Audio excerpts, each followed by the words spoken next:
நெஞ்ச உழுக்கக்கூடிய ஒரு சம்பவம். காலேஜ் படிக்கிற 18 வயசு பொண்ணு அவனோட பாய் ஃப்ரெண்டோட நைட்டு 11 மணிக்கு கோயம்புத்தூர் ஏர்போர்ட்டுக்கு பின்னாடி ஒரு கார்ல நின்று பேசிக்கிட்டு இருந்திருக்கான்.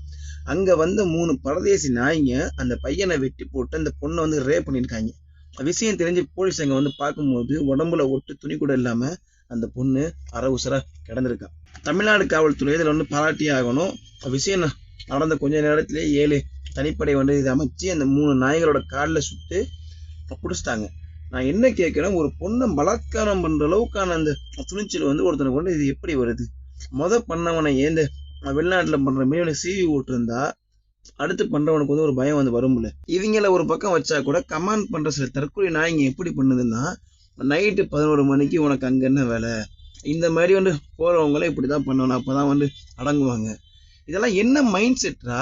என்னடா நீங்க எல்லாம் ப்ரொமோட் பண்ண பாக்குறீங்க? ஒரு பொண்ணு வந்து அன் டைம்ல வந்து இது வெளில வந்தா ரேப் பண்ணி கொண்டுடலாமா? அது வந்து தப்பு கிடையாதா? உன் வீட்டு பொண்ணாலதான் நீ இது மாதிரி சொல்லுவியா? அங்க ரேப் பண்ணவனும் இங்க இந்த மாதிரி கமெண்ட் பண்றவனும் ஒன்று வேற வேற இல்லை, ஒரே கேட்டகரி தான். அவங்க உள்ள இருக்காங்க, இந்த நாய் வந்து வெளில வந்து சுத்திக்கிட்டு இருக்குங்க.